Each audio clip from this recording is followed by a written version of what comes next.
There we go. Well, again, we want to wish everyone a good afternoon. It's great to see your faces and names in this virtual space. My name is Nicole Coleman, and I am the MTSS Literacy Coordinator for the MiMTSS Technical Assistance Center. It's always a pleasure to have the opportunity to connect with fellow educators as we work to strengthen our craft and become the best educators that we can be to service the students that we support either directly or indirectly based upon our role. And I have the privilege of presenting to you our facilitator for this afternoon. Her name is Amy Syracusano, and I'm trying to say that because I've been saying it incorrectly for a while, but just a pleasure to have the opportunity to present her to you. Some of you may be familiar with her, others you will be after the end of this great session, but she has been in education for over 20 years. She served in multiple capacities, from a literacy consultant to being a teacher, a learning specialist. She's been a vice principal, as well as serving as an adjunct professor. She's presented on multiple topics on the subjects of assessment, dyslexia, reading, and writing. Currently, as far as her work is concerned, she is a member of the Decoding Dyslexia Maryland and the vice chair of the Reading League National, as well as a National Letters Professional Learning Facilitator, a Cadence training specialist. The list goes on and on. She does quite a few things as her role in education. What we want you to know ultimately is that she has a deep passion for supporting students to help teachers to become deeply equipped and knowledgeable on the elements of language systems and teaching approaches so that all students have the opportunity to leave their elementary experience with proficiency in reading and writing. So I'm excited to have this opportunity to hear from her and to share this learning with you. I'll hand it over to you, Amy. For those that are just logging in to the session today, we will place the handouts for you to refer to if you would like throughout the course of this session in the chat. And if you have any questions, feel free to interact via the chat as well. But we're looking forward to a great time on this topic of the not so simple view of writing. Thanks, Amy. Thank you, Nicole, for that introduction, and thank you all for having me here again. I appreciate it. I'm honored to be with you all, and I'm honored to see so many of you on the call with us this afternoon, right before a major holiday. So I'm sure you're ready and gearing up for that relaxation that you all so well deserve. So let me get started with talking about a couple of take-home messages that I hope by the end of the session that you leave with. I really want you to understand when we talk about writing, writing falls under two broad categories: transcription and composition. These skills are not only taught separately, but we really need to look at assessing these separately, at least in the beginning for a little bit of time. We'll talk about that at the very end when I leave you with some ideas for checklists in these areas to see how kids are progressing in these two broad categories. When it comes to transcription, we want to make sure that students practice these skills not only to mastery, but also to what we call automaticity. Composition really is basically organizing your thinking first through oral language and then through writing. And that really begins with sentence level instruction through oral language. Transcription skills are absolutely necessary to build proficient readers. Without it, we're going to be dead in the water. And then finally, I'm hoping that by me providing you with some information around theoretical models behind transcription and composition, that it will help you to kind of look at student writing in ways that maybe you hadn't thought of before to determine student strengths and areas of need, or what I like to call areas of opportunity. So that's really where we're headed this afternoon for about the next hour and 10 minutes or so. And please ask questions along the way. Let's first begin with the theoretical model that is titled The Not So Simple View of Writing. So in 2003, Virginia Berninger and colleagues developed a model that you will see on the left side of the screen called the simple view of writing. And about a year later, they renamed this model, this theoretical model for writing, the not so simple view of writing. So you'll see down here that I have permission to use this from Ginger Berninger herself.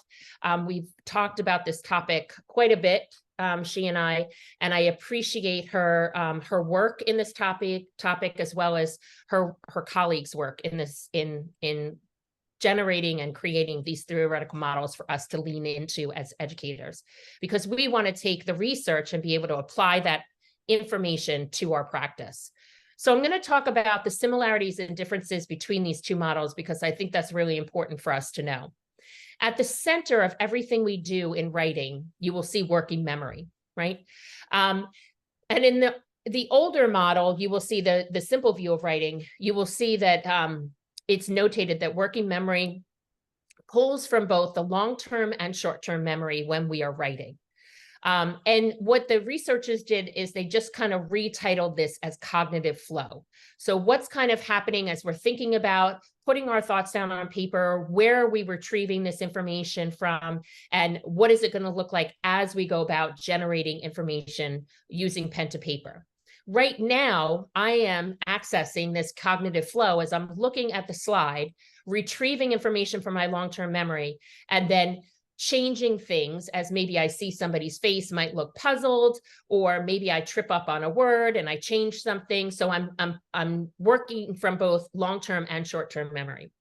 Okay, the other area of these two models that was really changed is executive functions, found in the lower right-hand corner. So in the original model, it really placed a lot of the onus on the child. And what the researchers found in revising the model is that they changed conscious attention to supervisory attention, meaning that for students, young writers, we need to, in the classroom, keep a pulse on what's happening. Because many times, and I'm sure you've experienced this, kids come in from lunch or from recess and they tell you a million things. And in about a 3-minute period of time, they've told you about 8 different events that have occurred, right? They start talking about one thing and then rotate around and talk about another. It changes. So keeping their kids' attention on the task at hand is very, very difficult, because not only is their working memory engaged when they're trying to stay on topic, but executive functions are really taxed as well. The other piece of executive functioning that was added that didn't exist in the prior model is goal setting. Goal setting is a really good way to keep kids' attention to what they want to master over time. So goal setting is really important and important for support in or supporting executive functions. And then the last piece that was really changed is originally it said strategies for self-regulation, and that was changed to strategies for self-regulation and monitoring, right? And again, this monitoring piece really falls in the lap of the educator or educators in the room, whoever is supporting the students as they're doing these tasks. And I can't emphasize enough that all of this work in writing begins with oral language. It is critical. It's a critical component to what they are being asked to do. The two areas that didn't shift very much is transcription, which we're going to talk a lot about today, and handwriting is the building block of transcription skills, and then text generation, which have to do with words, sentences, and discourse. Now, when we think about text generation for narrative text versus expository text, really when we think about retrieving words from long-term memory, what are we going to say? How are we going to say it? We have to think about narrative writing is really going to lean on more figurative type of language, more descriptive language, sensory details, where if a child is writing an expository piece of text, they're going to be pulling more from those domain-specific vocabulary words, those sentence structures where cause and effect comes into play, or even text structure as a whole. So when we go into talking specifically about transcription and text generation, for today's purpose, I'm really going to lean into keyboarding and handwriting. And then I'll talk a little bit about the importance of sentence level development to support students in being able to understand what it's like to generate information on paper, again, beginning from that oral language. So these two models really do help us as educators really understand what is going on for our youngest of writers as they are thinking about staying on task or writing about a topic or telling about a topic.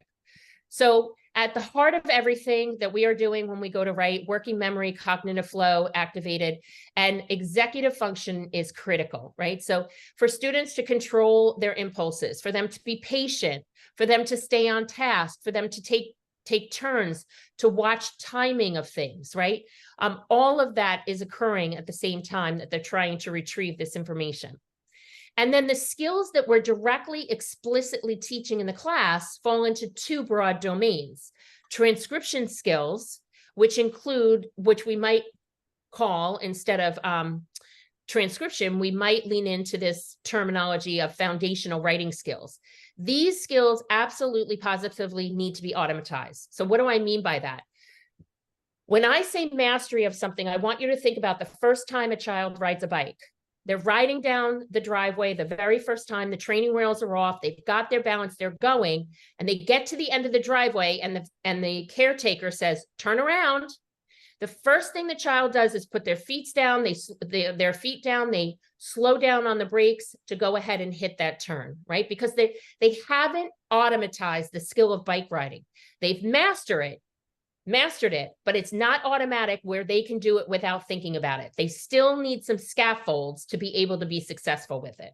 So when we talk about transcription skills or foundational writing skills, such as handwriting, keyboarding, spelling, understanding spatial organization, the size of the letters, the spaces between the letters, the margins on the paper, all of that, use of punctuation, those skills have to be done to the point where you do not have to think about it, where you don't need a checklist, where you don't need to goal set, where executive functioning is not getting in the way of what you need to do. Okay, so that is critical. The other broad category of skills is composition or text generation. And these skills become increasingly strategic over time, right? Everything that we think about building for students, when we ask them to write about something or orally tell about something, they have to have some sort of topic knowledge. And that's going to grow over time as students get older in school, right? Word choice, again, they'll have more access to more vocabulary, more information about a topic or a way to describe something as they get older, as they're exposed to more and more text, more and more language. Sentence structure as well. If students can't speak in a complete sentence, they're going to have a very hard time putting pen to paper and writing in complete sentences and making sure those sentences all don't look and sound the same. So all of these skills under composition or text generation become more and more strategic, more and more cognitive tasks over time because they get more and more dense and more complex. And it takes all of this in order to really build a proficient writer, a skilled writer. It takes many, many years. Writing is the last literacy skill to develop in our youngsters, right? We first learn to listen. Then we babble, we learn to speak, we learn to read, and to write, we need to do everything we do in reading plus more, because writing is a production task. So everything that I'm talking to you about today, please know we definitely want to do some of this work in reading first, pointing things out, pointing out spatial organization, pointing out the patterns in spelling, pointing out topic knowledge, vocabulary, all of these things in reading, so that when we ask them to do a writing task, they have experienced it through the lens of reading first. Okay. So one of the other theoretical models that you're probably or the processes, I should say, one of the other processes that you're very, very familiar with is the writing process. But what you may not know is where this model came from. So in 1981, well before Berninger and her colleagues developed the model for the not so simple and the simple view of writing, what Flower and Hayes did is they studied the mental processes of composition, right? And they mapped the mental behaviors of college-age students who had strong transcription skills. So what they did with these college students is they said, what's going on for you as you're writing this piece of text? What's going on for you as you're participating in this task? And so they came up with this graphic, this organizer, about what was happening for students, college-aged, who have strong transcription skills. And you can see here, long-term memory, working memory, goal setting, right? This was happening with college-age students.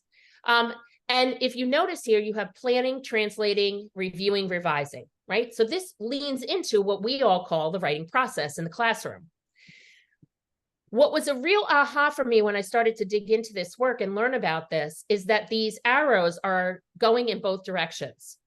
So this process is really cyclical, right? When I was a teacher in the 4th grade, my very first job, I've taught many, many grade levels, but I started out in 4th grade. I used to tell my students that Monday was planning day, Tuesday was drafting day, Wednesday we revised, Thursday we edited, and Friday we published. And there were many times way back then where I would have students who planned and they would say, at the time I was Miss Gordon, I'm ready to write. And I would say, no, today is Monday. You are not allowed to write till Tuesday. Well, they'd come in on Tuesday, they'd have their planning document and they'd be staring at the paper. And I would say, what's the matter? You have everything down. Go ahead and write. Nah, I don't really want to write about this, right? The interest was gone. The gung-ho-ness was gone. And what I had done for these students in my 4th grade class who had those transcription skills is I interrupted this process by making it so stagnant, right? But I didn't know that at the time. I thought they should just be able to do that. So when we think about the writing process, we have to think about a couple of implications for these theoretical models and what happens in practice. First of all, this process is cyclical. And some kids start at different places. And while we are writing, we should be editing and revising all the time. I'm doing it right now with oral language, right? Anytime I mess up a word, maybe I'm speaking too fast and something gets stuck on my tongue, I have to go back and change it. But if all we do is put up the writing process, even in our kindergarten classrooms, and expect students to track where they are in this process, we are assuming that the students that are sitting in front of us have transcription skills. And so if they don't, they may not be able to access this through print. So we just need to know who's our audience, what are our students' strengths, and where are their opportunities of need that we need to make sure we address in order to build proficient writers. So when we think about the two broad sets of skills needed to become strong writers, we're going to divide them into 2 categories. First is transcription or foundational skills. Today, specifically, we will talk about handwriting and keyboarding. Just for a brief bit of time, we could spend all day talking about all of these things, right? And then the other thing is composition skills or text generation. And for today's purpose, we'll lean into the sentence because I know that just from my experience, handwriting is really the building block for transcription and sentence level instruction is the building block for composition. The writing process is a way for us to get there, right? And it's a recursive process that loops through. But if we are lacking skills here, we cannot get over onto the right. So transcription skills have to be automatized in order for students to write complex pieces of text. When these skills are not automatic for students, those higher order composition processes will be impacted, and students will really struggle to hold language in their cognitive flow, their working memory, as they're trying to get their ideas down on paper. I don't know if you've ever seen a 2nd grade or 3rd grade, they start telling a story and then halfway through, all of a sudden they're talking about something totally different. They can't keep track of it, right? And it makes us educators crazy. But really, they are doing the best that they can do because something else is holding them up from getting there. It might be executive functioning, but it could be something else as well. There's a clear progression to the development of transcription or foundational writing skills. In pre-kindergarten or early kindergarten, developing those fine motor skills, teaching kids about stroke formation, about size and spacing, in order for kids to be able to generate and produce upper and lowercase letters on a piece of paper by the end of kindergarten without a model is critical. We don't want our kindergartners to leave kindergarten not being able to write the upper and lowercase letters of the alphabet.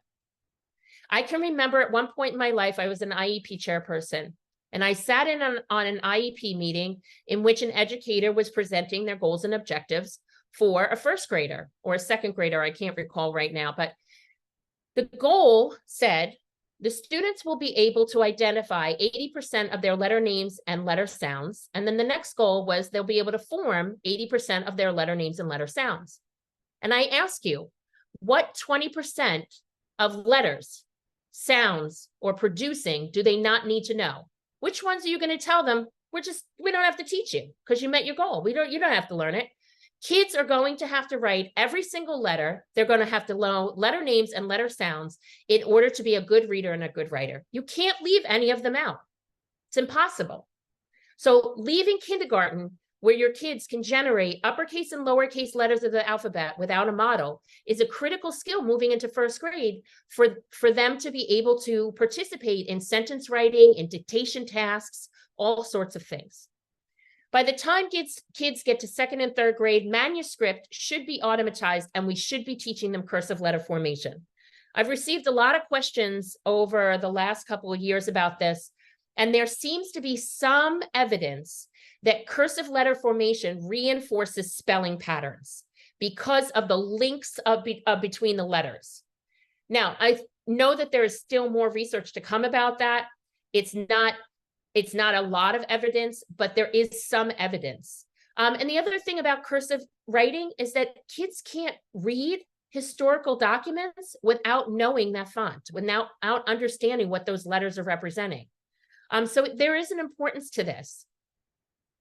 And then at some point, we need to introduce keyboarding because unfortunately for our young students in third grade and beyond, most states are using keyboards to have kids type extended writing pieces.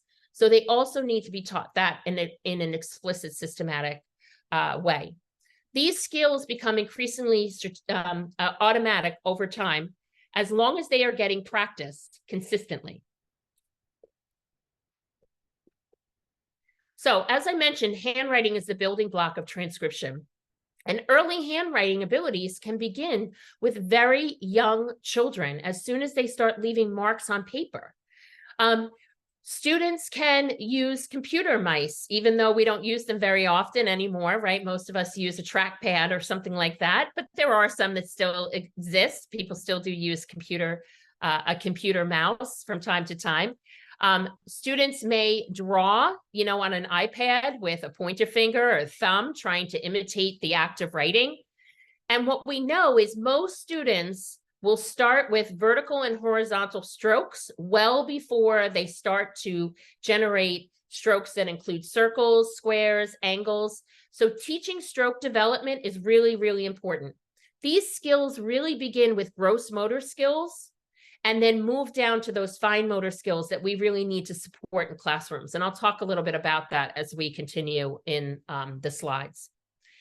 So some fine motor tasks that are really critical to have centers in classrooms in pre-KK and even for some students in first grade: rolling and pinching Play-Doh, picking up small coins or beads or pieces of pasta with your thumb and your pointer finger so that you can strengthen the muscles between the thumb and the wrist is really, really critical. Most young children, if you feel their hand between their thumb and their wrist, this muscle won't be as dense as it is on your body. If you hold your hand up and try and touch your palm between there, you will feel it very, very tight, and you won't be able to press down to bone. If you press too hard, you'll probably feel some pain in your hand. For young children, when you feel their hand, it's literally skin and bone. We have to develop this muscle to be able to grip a writing utensil that really most of us adults at this point take for granted because it's something we do without thinking about it. It's automatized. For young children, it's not there yet. Teachers need to use explicit language and explicit movements to teach formations of letters. And when students are practicing the formation of a letter, the teacher should really tell them, on this row, I want you to say the name of the letter as you're forming the letter. So if they're practicing M, they would go M, M, M. The next row, they'll tell the kids, say the sound that the letter spells. So that this helps to cement that letter name, letter sound correspondence with the graphomotor system into long-term memory. That's what we're really looking for. We also know that handwriting instruction is not about a month because it's handwriting month. It's not about teaching it a quarter because that's when we have time. Handwriting instruction is a daily thing that we need to be doing.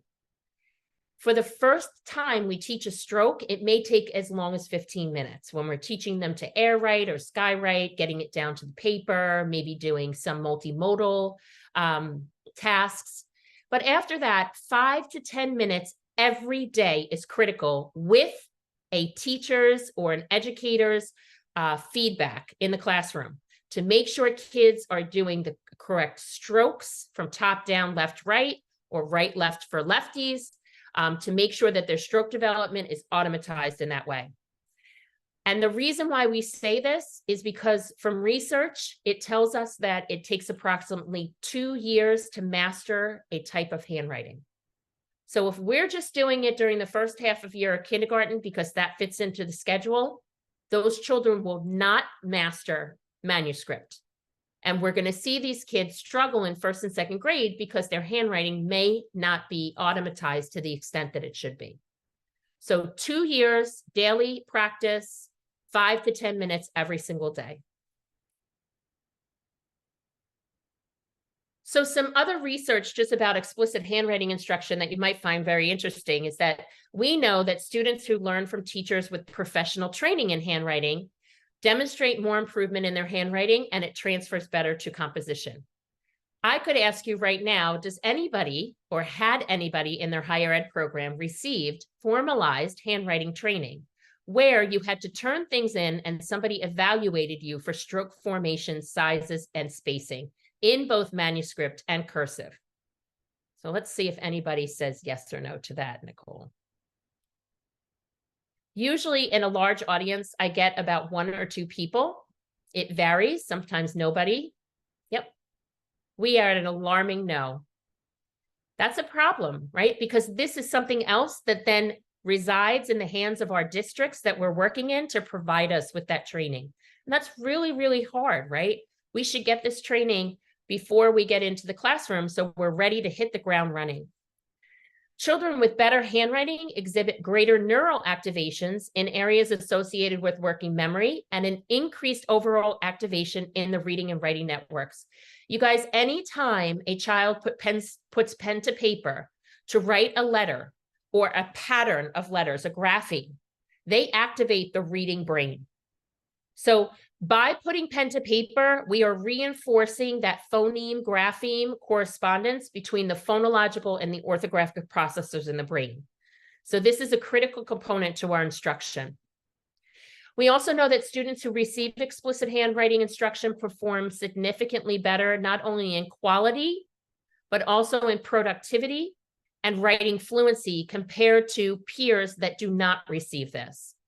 And automatic letter writing by hand is the best unique predictor for composition length.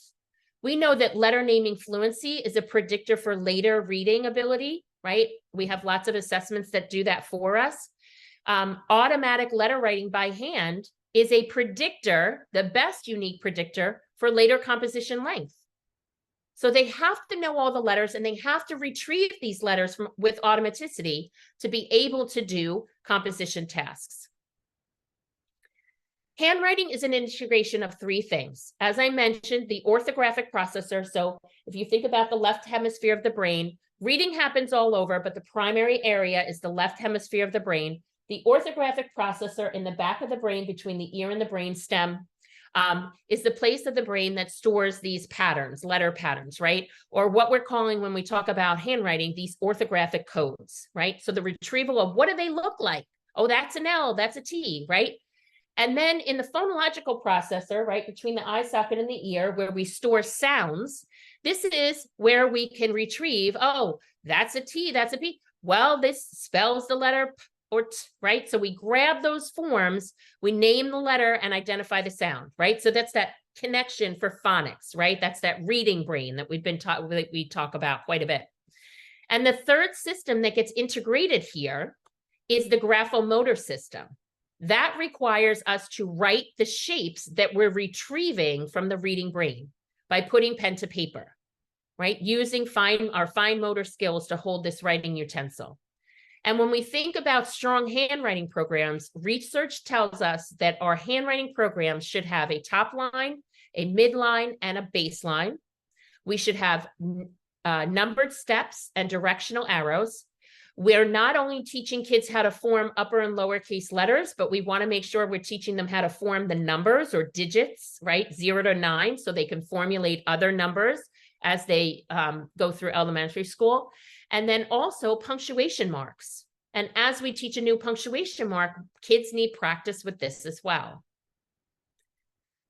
So let me just pause here before I get into handwriting grip and just ask Nicole if there are any questions or comments that we want to share out for the good of the group.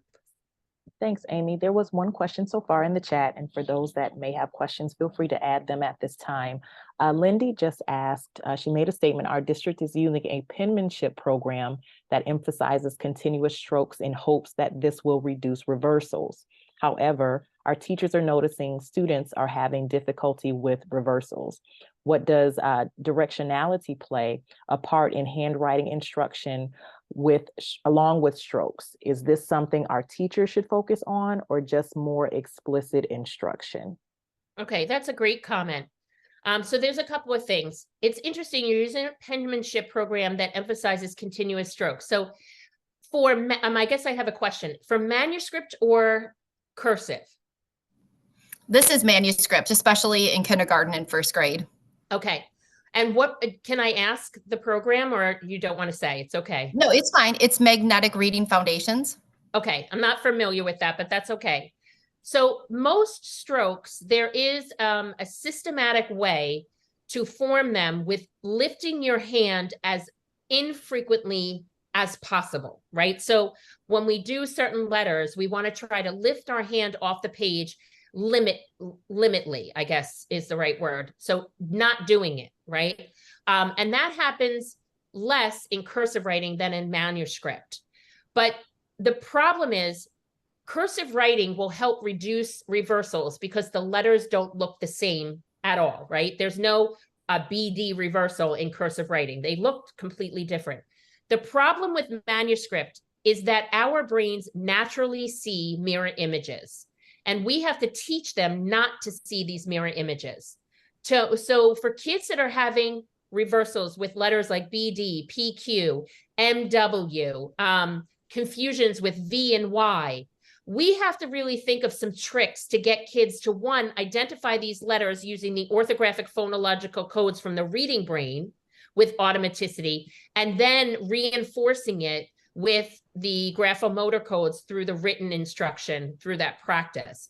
And yes, if you're working on it every single day and not teaching like BD back to back or in the same lesson, getting them to automatize one letter at a time, that is a critical component.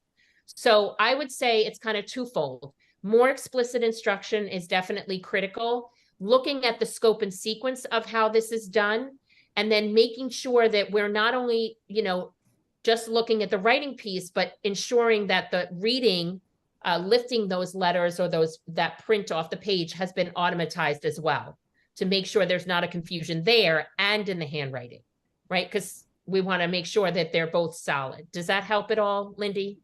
That is awesome. Thank you very much. Okay, great.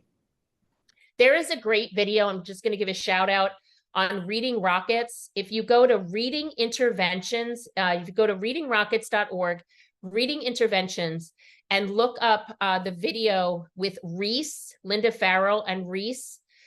She does some videos to support, he gets V and Y confused, and it may give you some tricks to think about to help kids that have these reversals going on. It's more for the reading side of things than writing, but that's really where we start.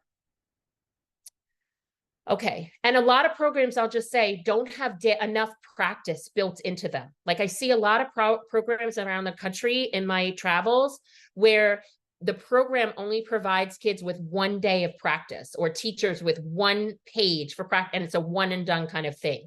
So we really have to make sure we're providing, thank you so much, Jen, appreciate you for putting that in the chat box.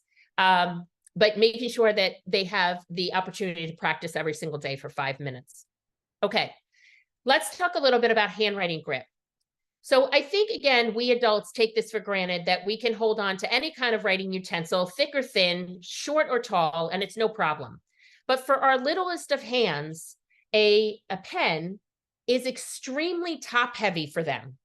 And it's very hard for them to hold on to the bottom weight at a particular angle without having this top part pull up on their hand. We don't realize it's very heavy for them, and especially kids that are lacking that fine motor ability.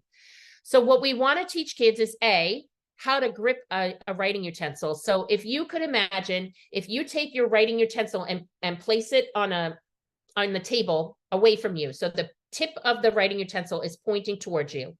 And what you're going to do is every writing utensil, whether you're looking at a pencil or a pen, has this narrow part. Everybody see that there? So usually pens are like a different color, but writing utensils, it's a shaved part where it gets narrow. You are going to take your thumb and your pointer finger, and you're going to pinch above where it narrows. So your writing utensil's facing away from you. You're going to pinch where before it narrows, thumb and pointer finger, pinch and lift it off the table, and then flip it back so it rests on your wrist and extend your middle finger. That is called the tripod grip. And I will say that when I share this, and I want to thank Jane Ashby for this image that she shared with me, I will tell you that a lot of educators will be like, but I don't have that grip. And I'll say, listen, you're not going to change your grip at this point in your life. But what I want you to do is, if you're modeling how to write a letter and do formation, please hold the writing utensil with the tripod grip. It's going to hurt your hand and it's not going to feel comfortable, but you need to model it with this grip so that our youngest of children are getting this instruction the correct way moving through. My own 2 children don't have a great handwriting grip, despite every effort I tried. But in their preschool program, they were not taught any of these things, and I didn't know about it then. And so it is what it is, but they can write in cursive and their handwriting is beautiful. And so I left it alone rather than, making everybody cry at the kitchen table. The other thing is that we want to think about is, what kind of writing utensils should we be providing to our youngest of writers? We do not want to give them thick markers, thick crayons. We do not want to give them tall writing utensils. We want short, skinny writing tools. That's why you will sometimes see occupational therapists come into your classrooms and take those thin crayons and break them in half. And we go into panic mode. What are you doing? They were perfect crayons. They're still a perfect crayon. They're better for the hands. They're shorter, they're not top heavy, and they can hold on to them. Golf pencils are great. If you're having a hard time getting kids pressing on paper for the lead to show up, either you can try and find writing utensils that have a softer lead, or you can find thin markers, short, thin markers, so kids don't have to press as hard onto the paper to get that feedback. And then as their fine motor skills develop, that will get easier for them. The other thing that I want to tell you guys is, so use the one on the left, not the ones on the right. Kids, young writers learning a handwriting type, whether it's manuscript or cursive, should not be sitting on the floor when they're practicing writing. They need to be sitting at a table with a chair or a stool, because your core is involved when you are using your gross motor skills, and your core are involved when you are using your fine motor skills with your hand. So just know that, please. If you have any colleagues that like to do a lot of activities on the floor when they're practicing handwriting, tell them to be at their desks in a chair. Any other questions so far, Nicole? No questions at this moment. Sally just mentioned, gave an extension thought about the tripod grip. It gives more hand dexterity and prevents hand fatigue. Yeah. Yes, thank you, Sally, for that. Appreciate the reinforcement. Don't tell kids they are doing it wrong. Tell them their hand won't get as tired. I love that. Positive feedback, error correction. That's perfect. Yes. Yeah. So some examples of fine motor activities, and I never really thought about this before I got into this work, but I remember working in young classrooms, and the kids line up going for recess, and like, can you help me zipper my jacket? I can't zipper. It's fine motor skills. Of course they can't do it. They can't hold on to it long enough. I'm thinking it's so easy. Just put the thing in there and pull it up. But it's fine motor, gross motor, right? We take these things for granted. We forget as adults how hard some of these things are. These kinds of things should be in centers. Lacing, right? Lacing. I don't know if any of you had paper dolls when you were younger. That was one of my funnest thing, most fun things to do when I was a child. My mom gave me a special color yarn for the day and I could lace the doll, right? The outline of the doll. Give them number patterns or alphabet patterns to lace, right? Anything that's going to get kids in centers to support the development of fine motor, because it's as unfortunate as it is right now, too many of our kids are coming to us with a really weak fine motor development. They're not playing in the dirt. They're not playing with blocks or Legos like many of us did when we were children. I see something else here. Do you want to read that, Nicole? Go ahead. Sure. Brenda just asked the question, what about gripping a pencil with a 4-finger grasp? I've heard from some that it is now considered acceptable. It is not acceptable. However, if you have a second or a third grader who comes into your classroom and is already established that grip, when you go to teach them cursive, you can try to switch the grip. You can attempt in a new handwriting type to switch the grip. But if it's going to cause too much contention between you and the student, pick your battles, right? Pick your battles. My one child has a 4-finger grip. My other child has a 3.5-finger grip. I don't know how to explain it. They both have beautiful handwriting. And when I tell you I tried everything in my power to get them to switch it, and it did not work. I would not say that it would be acceptable. There are handwriting societies out there, and OTs, I don't think that they would agree with that. So if there is research about that, Brenda, I would love to read it. So please do share with Nicole so she could get that to me, because I haven't seen it yet. But thank you for that comment. Appreciate that. So in closing on handwriting, or transcription skills, I want you to think about your students and writing implications. Do they need support with fine motor? Do they need support with grip? Is their letter formation accurate? And please know, with letter formation, if you have righties in your classroom or lefties, everybody goes top down, okay? A righty is going to go for horizontal stroke, left, right. A lefty, not all, but most, will go right, left. We pull horizontal strokes out away from the body. So that's something also to notate as well.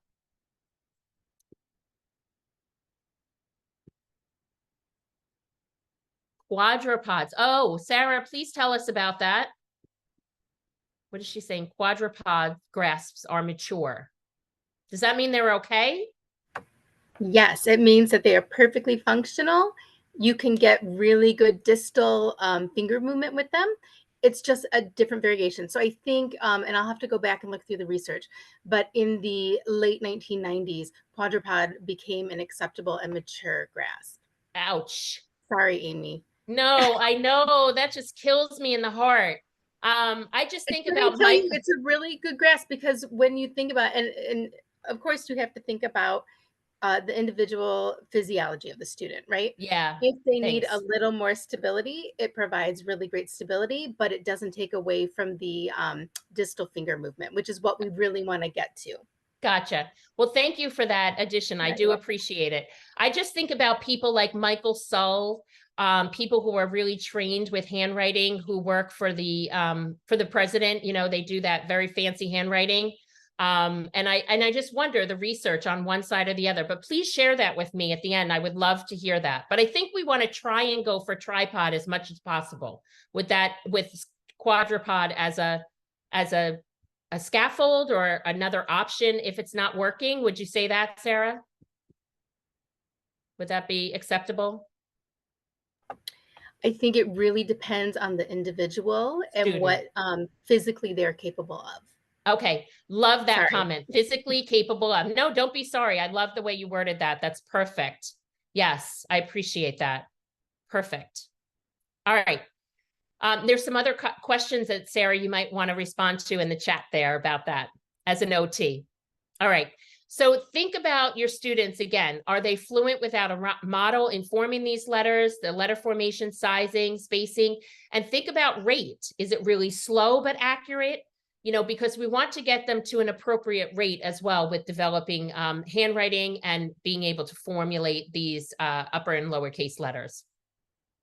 So let's talk a little bit about keyboarding. So just like when we have a child who's struggling in decoding, right, where we are providing them with text to speech as a scaffold, we're not saying we're not ever going to teach you how to decode. We're still going to be teaching you how to decode. We can use keyboarding as a scaffold to students who struggle with handwriting, but we still want to do our very best in teaching kids how to put pen to paper and formulate these letter and letter patterns, because it does support activating that reading brain. So just keep that in mind.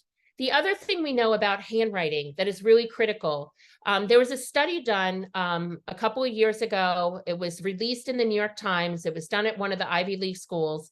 And the incoming freshmen in certain classes were told, you are going to take notes using pen and paper. And the other group of incoming freshmen were told, you're going to take notes only using a keyboard. What they found is the students who hand wrote their notes had better understanding of the lecture than students who typed.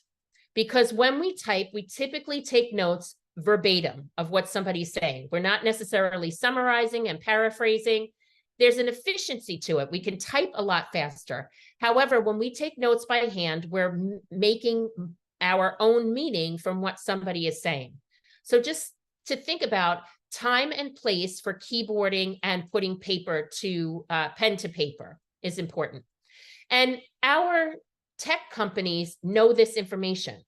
Many, many years ago, when Microsoft was releasing a brand new laptop, I'm going to date this experience of mine, where you could fold the top part of the laptop back, and they came with a stylus, and you could write your notes, and then it turned it into a Word document. When they were releasing this, I was sitting in the audience of a tech conference, and they shared this article out of Europe, and they said, when writing or drawing by hand, different parts of the brain are activated in different ways. It's the physical movement of the pen that makes the difference. Using a pen to take notes means the brain is able to process learning in a much more effective way. They knew that putting pen to paper activated the reading brain. And so they created a tool to then allow students to have access to that. So when we're doing keyboarding activities, we just need to think about not necessarily balance of time, but proportion of time. Proportion of time. Is this appropriate doing pen to paper, or should we be using keyboarding for this activity? And there are implications for this. We should not skip over explicit handwriting instruction and only teach keyboarding. We should teach both, as they offer different benefits. And we should exhaust all possible attempts at handwriting instruction and intervention before determining that students are just going to use technology here on out, right? We can use it for scaffold, but we still want to try and support the student in being able to try to get them to put pen to paper, whether it be through manuscript or through cursive.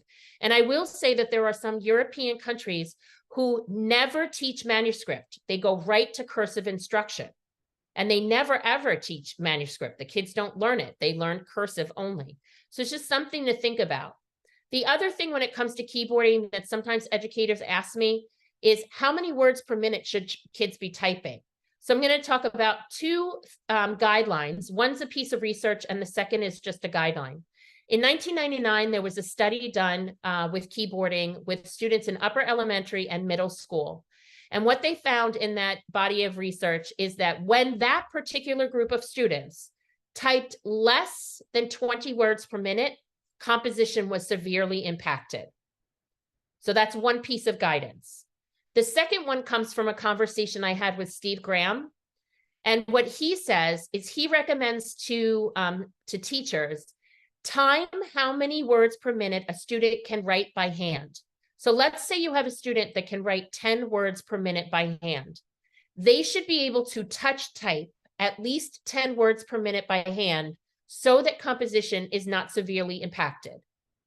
So does that make sense? So we don't want them to be able to, we don't want them typing slower than they can write by hand. In other words, they need to be able to type and write by hand just as many minutes, words per minute, so that composition is not impacted. So once again, automatic letter writing promotes both amount and quality of writing, and that's the critical piece. But this isn't all that we need in order to get kids to be proficient writers. We also need to teach strategies for self-regulation so that we can get to composition, right? Because we have two sets of skills. The first set are those skills that are going to be automatized, and the second set of skills come under composition. And so I'm going to talk a little bit from now until the end of our session about sentence level instruction. But before we move away from transcription or foundational skills, let's just see if there are any more questions or comments that we want to share.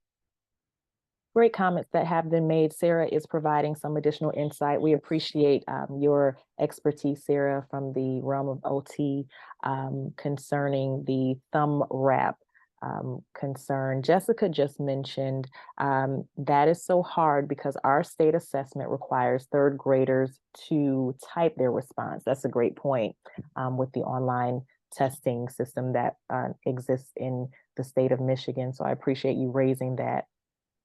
Yes. So it's something for us to be aware of. And if we're having kids that are struggling with keyboarding, touch typing, we may need to lean into second grade teachers to find, again, 5 minutes a day for kids to get on a keyboard with some sort of program that's going to teach them the location of those letters. But remember, they're going to need to know what the letters are. I want to tell you that keyboarding does not activate the reading brain the same way that putting pen to paper does. It does not activate the reading brain in the same way. Keyboarding is a motor memory task. So if we're waiting until third grade, we might, struggle a bit with with getting kids to type extended pieces on state assessments. So that's a good point. And I just want to thank Sarah again for your expertise around OT. As we know, the reading research is we're getting better from our knowledge. And I'm sure OTs goes through similar research and what's best for kids. And that's always changing. So the more we can learn from you all, the more I learn, and I appreciate it. So thank you. All right, let's talk a little bit about composition. So what do students need to know and be able to do? As I mentioned, there are many, many skills that fall under this category. This all begins with oral language through speaking and listening. And we're going to talk from now until the end just a bit about sentence structure and sentence variation and some things you might think about. So grammar and syntax are two different terms. Grammar is the entire system of rules that govern a particular language. So it's about the function of words and sentences. It includes parts of speech, whereas syntax is a component of grammar. So think about grammar as the umbrella, and syntax is a component, one component of many components. It's how we arrange words and sentences, the way phrases and clauses are put together to formulate sentences, and then what we call parts of sentences. So just so that we're clear on what these terms mean. The sentence, as I mentioned, starts with oral language. And we have to make sure our kids are able to ask and answer questions, not just the teacher. So as we are doing read alouds, please ask your students or teach your students how to ask a question about what you've just read, and have other students respond to that question with complete sentences. Asking and answering questions is a critical component to sentence level development beginning in kindergarten. We usually in the standards will see something come up about teaching compound sentences, and just like a compound word is two words put together to make one word, compound sentence is two independent sentences put together to make one sentence. And then in third grade and beyond, typically we see in the standards teaching complex sentences, which include making sure that students understand the difference between a phrase and a clause, and independent and dependent clauses, as well as different types of conjunctions. So if we're waiting until third grade to do sentence level instruction and doing sentence level instruction one day a week or once in a while, we are going to be behind the eight ball. And everything that I'm showing you in the context of writing can be done in the context of reading first. So sentence activities that are highly supported by research include things like sentence expansion activities, which I'll talk about today, sentence combining activities, which I'll also talk for a moment or two about, and then sentence generation, which is really that independent task of getting kids to develop sentences on their own. So what is sentence expansion? So we're going to start with a bare bones or a kernel sentence. Everybody calls it something different, to help kids develop a wardrobe for different situations. So when we are writing narrative, right, our wardrobe that we're wearing is descriptive language, figurative language. When we're writing informational text, our wardrobe includes domain-specific vocabulary and text structure. So that's what I mean by that. And when we do sentence expansion tasks, we're going to be utilizing these question words to help kids build out a bare bones or a kernel sentence. And again, if students don't understand what these question words mean in the context of reading, we are going to really struggle in developing this in writing for the very first time. So we can start with something like dogs bark and identify the subject or the predicate, or as William Van Cleve used to call, the doer and the do. And we can start with a very loaded question that is part of setting and a critical piece for student understanding and comprehension. When? When does not just mean a time of day. It could mean a season, a month, a year, a day of the week, an actual date. It could mean AM and PM, morning, noon, night, twilight, 6 p.m., 12 p.m., noon, midnight. It is loaded. And if kids can't find a when they're listening to text, or ask a when question and then be able to find the answer, we are going to struggle when we're saying, when do dogs bark? They may not get that language from them. So it's really important that we get some of this from our students. Then we could lean into where. So when do dogs bark? At night. Where? In the park, right? Dogs bark at night in the park. And then we could dig into more complex questions. Why, how, which kind, how many, right? Giving kids images can help develop this language, especially for students who are learning English as a second language, who may need something to help them with vocabulary or retrieving some information. So we could start with something like the bee sits and say, where does the bee sit? When does the bee sit? Why? How many? Which kind of bee? You know, so we can develop this out in oral language, and there are lots of ways to do that. Thinking about teaching prepositions, which a lot of times in most states we'll see prepositions show up in kindergarten. So getting kids to understand what it means when we say, put your pencil on your desk, put your pencil in your desk, sit in your chair, stand behind your desk, stand in front of your desk. All of these prepositions that show position are critical. They're going to be critical in mathematics and other subjects. So again, developing this through the lens of oral language by giving them an image, starting with a question and getting them to respond in a complete sentence. So where is the cat? So somebody might say the cat is on the rug, right? On the rug is a prepositional phrase. I don't need to call it a prepositional phrase in the beginning. I can just use where to get at prepositional phrase. And then later I can slap that abstract label onto it to support students. I can use all sorts of images. Where are the eggs? Somebody might say the eggs are on the hay. You know, who is on the eggs? You know, we can do who questions, not necessarily for prepositions, but again, teaching kids how to ask questions, not just the teacher. These images can be very, very powerful for students, getting them to understand how to expand sentences, how to be more specific in their language, and how to ask and answer questions. And as a reminder, right, there's a clear progression of this development. Oral language is first critical.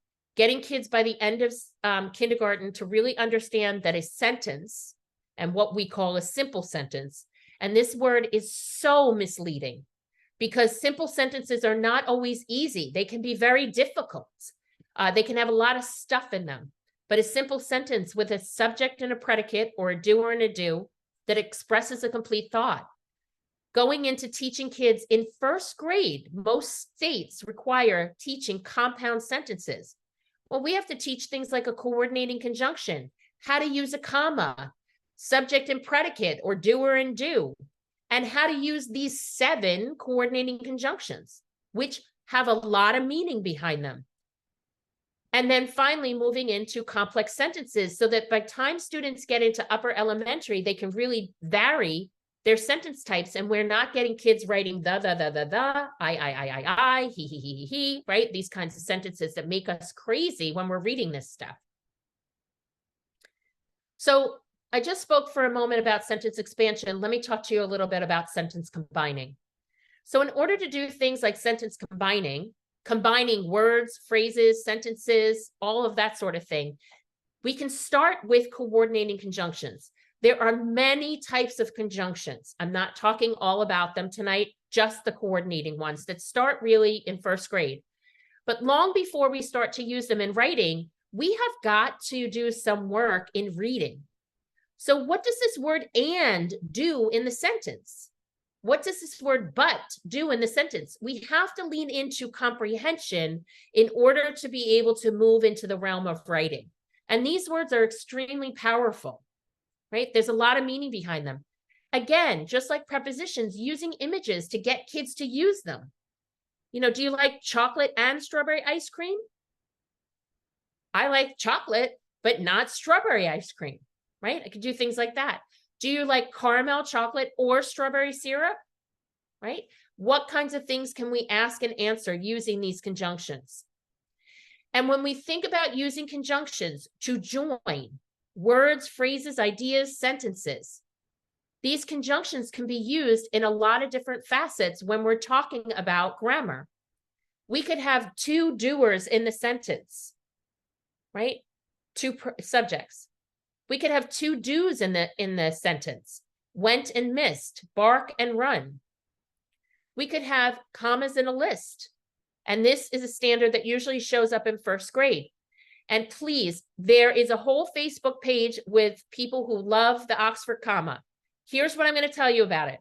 The Oxford comma is when you use a comma before "and" when you have 3 items in a list, 3 or more items in a list. If you have a 4th or a 5th grader who doesn't put the comma before "and," they need to be consistent through their whole writing piece. But if you're a teacher who loves the Oxford comma, then you're going to tell them, use the comma before "and" all the way through. Whatever you do at the beginning, you have to be consistent all the way through, right? But both are acceptable. Just like Sarah said with the handwriting grip, right? I have recently learned they're both acceptable, even though many of us were told they weren't. So, and then the last one for these conjunctions is this idea of compound sentences. This example here at the bottom is different than the compound predicate. What's missing here is a second subject after the conjunction. So there's no comma between the conjunction and the first and the second part of this sentence, where there's 2 do's. These 2 examples on the bottom have an independent sentence on one side, an independent sentence on the other, and are joined with a comma and a conjunction. So one of the things that I hope that you leave with tonight is to really lean into your standards and take a look at your speaking and listening standards, your language standards, and your writing standards. Just like programs, no set of standards in any state are perfect. So pay attention to what's there, what's missing, what needs to be supplemented or supported as you kind of go through. And this doesn't start in 3rd grade. This starts with oral language in pre-K and K, moving on through the grade levels. So, you know, when we look at student writing, it truly is a window into students' strengths and areas of opportunity. And even by the middle of kindergarten, we see division in student ability, right? Because some students get things very quickly and easily, and some kids need 50, 60, 100, 200 repetitions to learn something. And if we don't intervene, we are not going to avoid prevention of later reading difficulty and writing difficulty. So we're going to look at 2 writing samples from a kindergarten classroom at the middle of the year. Same class, neither child has any sort of intervention plan or accommodation. What we're looking for these students to be able to do is to print many upper and lowercase letters, recognize name punctuation, understand that words are separated by spaces in print, and use a combination of drawing, dictation, and writing to narrate a single event, tell about the events in order, and provide a reaction. So when you look at this, think about where they are in the progression of this non-exhaustive writing standard list. All right, it's not an exhaustive list. So here's student on the left, and here's our student on the right. The student on the right wrote, "We are bowling with our friends. I tied with Sydney and I felt happy." She's got the bowling machine going zzz. She's got the numbered alleys. Here's our reversals of numbers too. Don't just think that happens with letters. We have the ball going down with the b down, and here are the pins. Very, very different. Some of the things that I would definitely recommend is changing the handwriting paper for lines to support with spacing and sizing, right? Especially the student on the right, we're not, making our size of letters consistent. The student on the left, you can see a lot of horizontal and vertical strokes in their letters, not so much the ones that are more on an angle or where we have some loops. And although the student on the left had oral language and could talk about the picture, the letters on the bottom didn't match with anything that the child was saying, right? So very, very different. And the intervention for these two students are going to need to be different in terms of transcription and sentence level development. Here's a third child in that same class. And this says, "My dog Abby died." And this dog is facing up to the clouds. Just in case you can't see that. There's her eyes and her legs and her tail. And again, this child's sitting sort of in the middle of these two students. But if we keep doing what we've been doing all year and not drill into what each child needs, we're not going to make sure that we're either closing gaps or keeping certain kids going on that upward trajectory while closing gaps so that this child can get here, hopefully by the end of the year, right? So that's really what we're looking for. If we have kids leaving kindergarten like this going into first grade, we are good as gold, right? So I want you to just participate for a moment in a writing simulation. So if you'll grab a piece of paper and a writing utensil, you're going to put your writing utensil in your non-dominant hand. So your non-dominant hand. And in kindergarten, I didn't teach you the letter S or the sound. So as you're doing this writing assignment, if you want to write a word with the letter S, you can. And don't leave the S off. So if you want to write Saturday, you're not allowed to just write Atterday. It doesn't work like that. You don't have this knowledge, so you're going to avoid that word, okay? And I want you to just write about something that's coming up over Thanksgiving. So guess what? You can't write Thanksgiving because that has an S in it. All right, so I'm just going to give you 1 minute on the clock to participate in this. Make sure your writing utensil is in your non-dominant hand, and don't stop writing until I tell you the minute is up. Let me just get my timer up here. All right, you ready? Begin.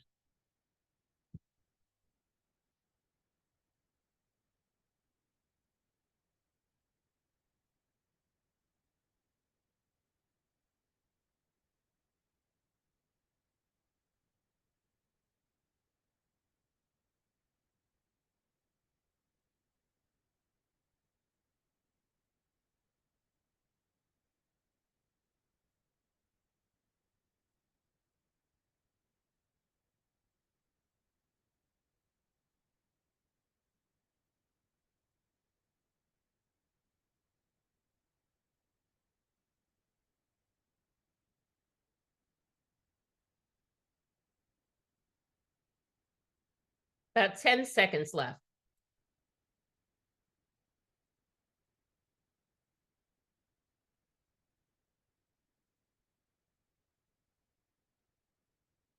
All right, pencils up. Okay, so as we are debriefing, and I'd love to hear some comments in the chat box, any thoughts about what was impacted for you? Was transcription skills impacted? How? Composition skills? How? And I also want you to think, looking at your writing sample, how might somebody judge your intelligence as a student? We are all highly intelligent on this call.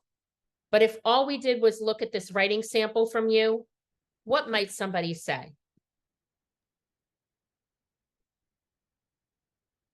Yeah, thanks, Jen. Slower speed, less automatic, word choice was impacted. So both sides of both of the categories.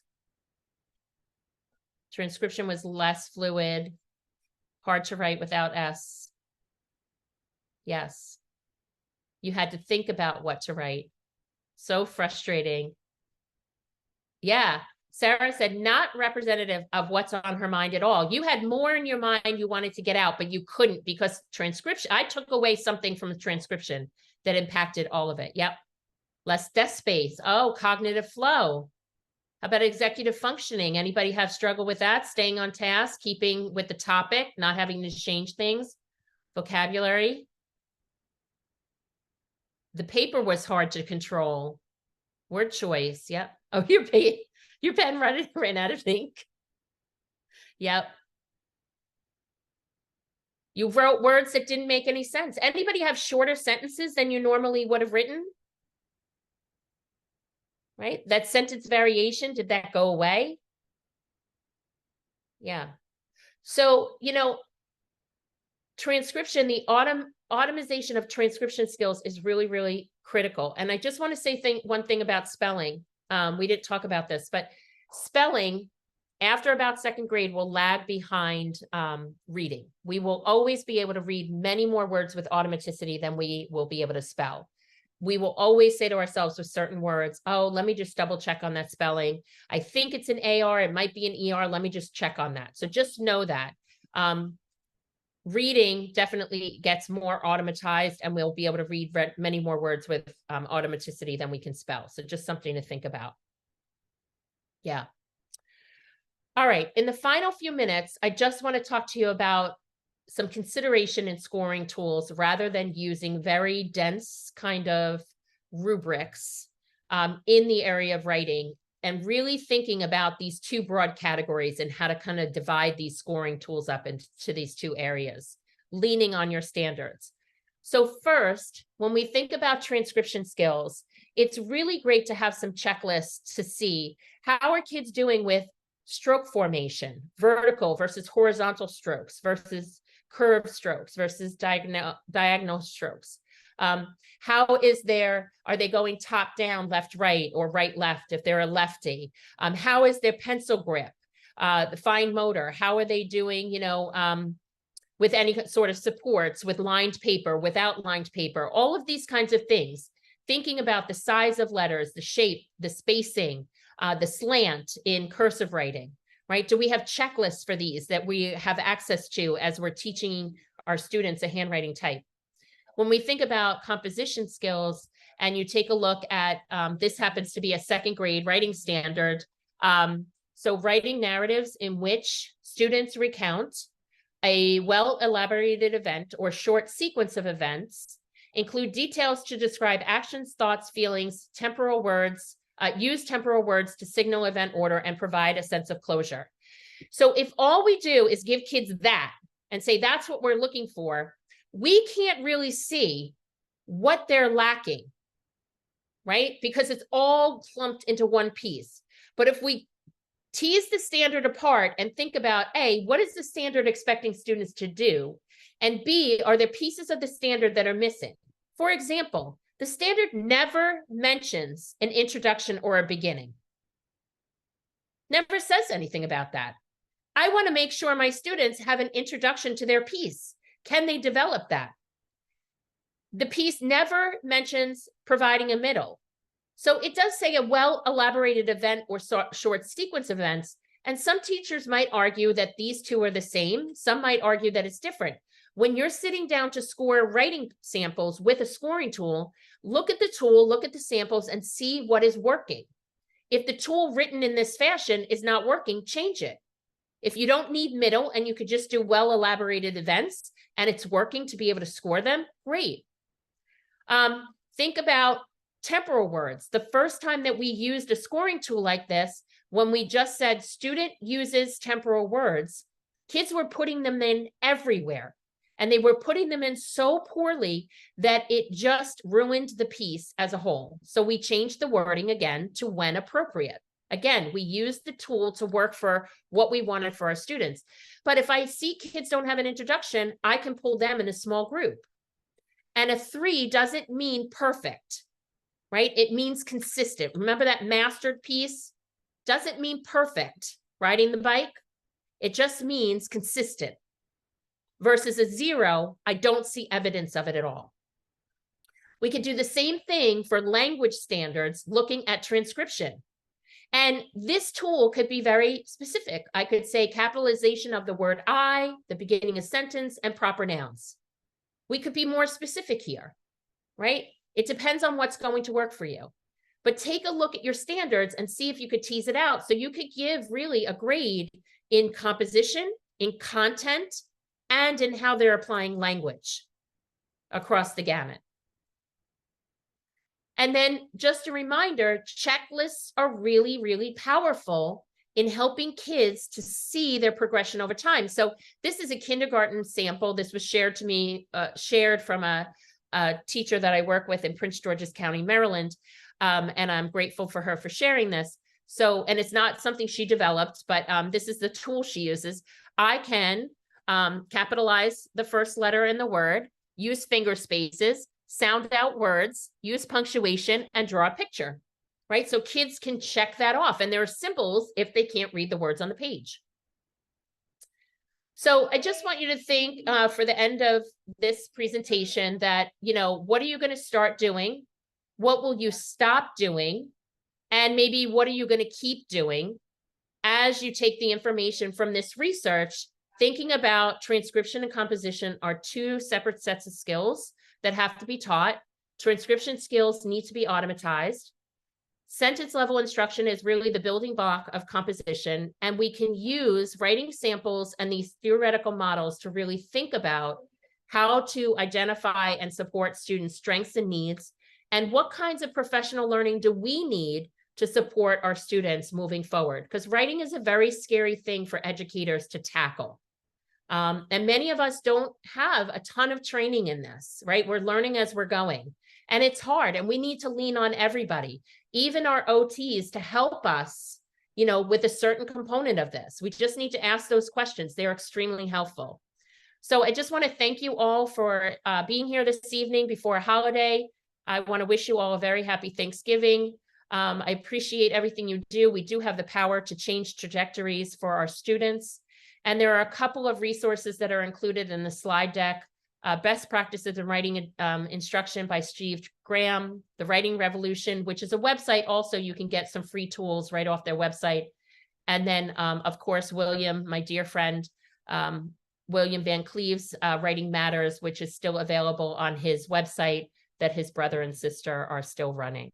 So I want to thank you all. Thank you, Nicole, for organizing today. And we'll be here for a few minutes to answer any other questions anybody might have. Yes, Amy, thank you so much for a rich discussion. I really feel affirmed with the information provided, as well as informed. Great details that you have given us to consider as we continue to define and strengthen our craft in education. You're receiving a lot of applause and appreciation in the chat as well. If you have any questions, we will remain on the call for a few more minutes. We'll go ahead and close out the recording. But again, thank you for your time and the attentiveness and engagement that you have displayed throughout the course of today's presentation. Yes, and I want to thank Sarah again for sharing her knowledge as an occupational therapist. I'm grateful for her sharing today.